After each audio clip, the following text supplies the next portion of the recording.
Hello everyone. Welcome to Kushmanda IAS SCS academy. और आज मैं आपसे बात करने वाला हूं महम के ऐतिहासिक चबूतरे पर। तो बहुत ज़्यादा इम्पोर्टेंट है आपका ये चबूतरा और हिंदू मुस्लिम भाईचारे का प्रतीक माना जाता है। ठीक है। तो और एक कहानी जो है इसकी आज के ज़माने में, ठीक है, जैसे राजनीति होती है धर्म को लेकर, तो उसकी एक मिसाल है हिंदू मुस्लिम यूनिटी को लेकर। तो चलिए मैं इसकी बात कर लेता हूँ। और इसका पीडीएफ और इसका जो एमएस वर्ड वाली फाइल है उसका लिंक हमने डिस्क्रिप्शन में दे दिया है। तो आप चाहो तो वहाँ से अभी जाकर आप डाउनलोड कर सकते हो। बाकी यहाँ पर मैं टिक कर रहा हूँ, उसको अंडरलाइन कर रहा हूँ कि क्या इंपॉर्टेंट आपके एग्जाम के लिए क्वेश्चन बन सकते हैं।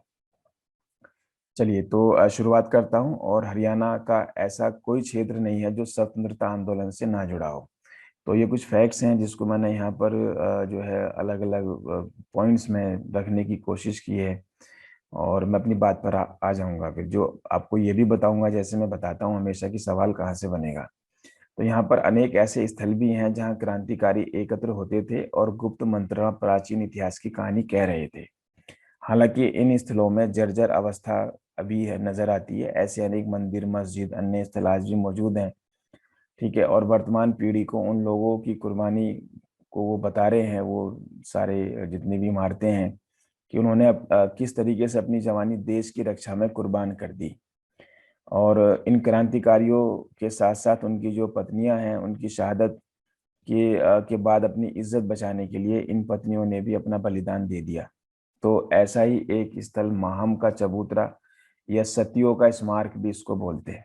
ठीक है, बहुत इंपॉर्टेंट है। इसका एक नाम और भी है, सतियों का स्मारक। यह चबूतरा हिंदू मुस्लिम भाईचारे की मिसाल है, वहीं आज़ादी के आंदोलन का प्रतीक भी है। ठीक है। तो अब ये सतियों का स्मारक कहाँ पर है, सवाल बन गया। ठीक है। और हिंदू मुस्लिम भाईचारे की मिसाल माना जाता है किसे? ठीक है, तो महम के चबूतरे को माना जाता है। तो दो फैक्ट्स बन गए आपके। तो क्वेश्चंस में बताऊंगा जरूर कि क्या पूछा जाएगा। और यह ऐतिहासिक चबूतरा जहां इस क्षेत्र के सम्मान और गौरव का प्रतीक है, वहीं यह हिंदू मुस्लिम भाईचारे की जीती जागती मिसाल भी है।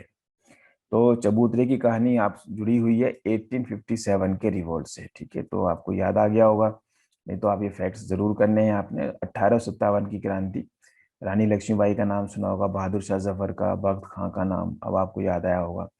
तो उस समय बहादुर शाह जफर दिल्ली के बादशाह थे और हरियाणा की जींद रियासत ने इस आंदोलन में अंग्रेजों का साथ दिया था। ठीक है, उस जमाने में बहुत सारी ऐसी रियासतें थीं जो अंग्रेजों के साथ थी, जिन्होंने 1857 के रिवोल्ट को दबाने में अंग्रेजों की मदद की थी।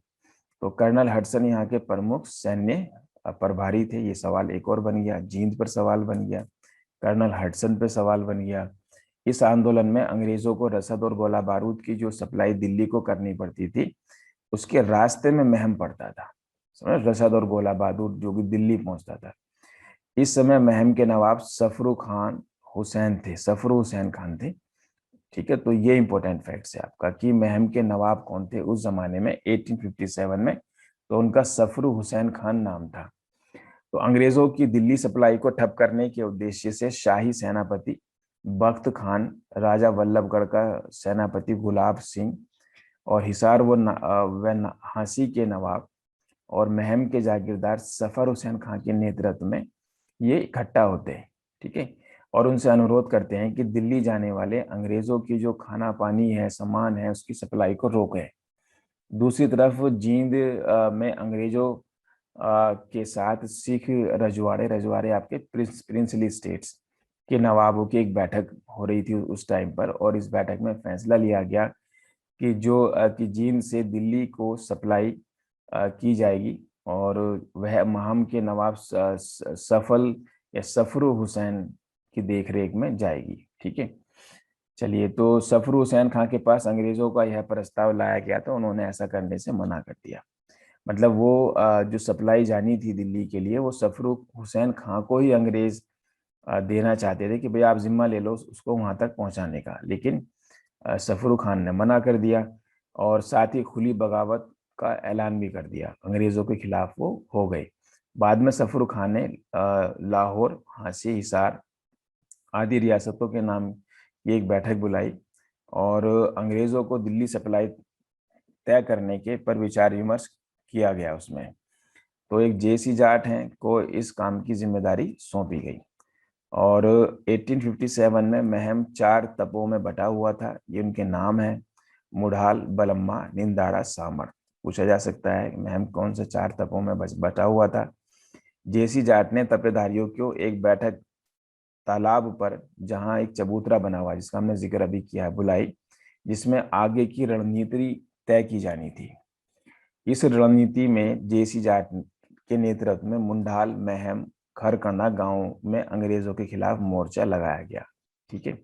तो एक तो सफरू हैं, एक आपके जेसी जाट हैं। ये वो इलाके हैं जहां पर इन्होंने अपनी कमान संभाल रखी है या उनको जिम्मेदारी दी गई है अंग्रेजों के खिलाफ मोर्चा खोलने की। मदीना गांव में अंग्रेजों की कस्टम चौकियों को तबाह किया गया उस टाइम पर। और महम के रास्ते से जींद को दी जाने वाली जो सप्लाई थी उसको बंद कर दिया गया। स्वतंत्रता संग्राम की समाप्ति पर अंग्रेजों ने महम पर अपना दमन चक्र चलाना शुरू किया। तो 1857 की बात है। ठीक है। तो सफरू हुसैन खां और जेसी जाट सहित महम के 165 लोगों को गिरफ्तार किया गया था, जो दमन चक्र चल रहा था उनका। ठीक है। अंग्रेज अधिकारी कर्नल हडसन, 2 नाम याद करें, और कोटलैंड, तो उन्हें बंदी बनाकर जींद ले आए। ठीक है। इन दोनों अफसरों के नाम आपने याद करना है, इंपॉर्टेंट है, हडसन और कोटलैंड। वहां अंग्रेज अधिकारियों ने हिंदू मुसलमानों में फूट डालने के लिए षड्यंत्र रचा। ठीक है। तो आजकल आप देखते हैं ना, हिंदू मुसलमानों में फूट डालने के लिए हमारे राजनेता भी कम कसर नहीं करते हैं, अंग्रेजों से कम कसर नहीं करते हैं। ठीक है। आए दिन व्हाट्सएप पे, ग्रुपों पे नफरतें ये पॉलिटिशियंस के जो आपके कार्यकर्ता हैं वो फैलाते रहते हैं। तो उस जमाने में अंग्रेज कर रहे थे। तो जिसके तहत सफरू हुसैन खां को फांसी की सजा सुनाई गई। ठीक है। और जेसी जाट को महम का नवाब बनाने का ऐलान किया गया। ठीक है। तो सफरू को तो फांसी और जेसी जाट को महम का नवाब। तो पहले ही दोनों साथ में लड़ रहे थे। मकसद क्या था? हिंदुओं को मुसलमानों के खिलाफ लड़ाना है, मुसलमानों को हिंदुओं के खिलाफ।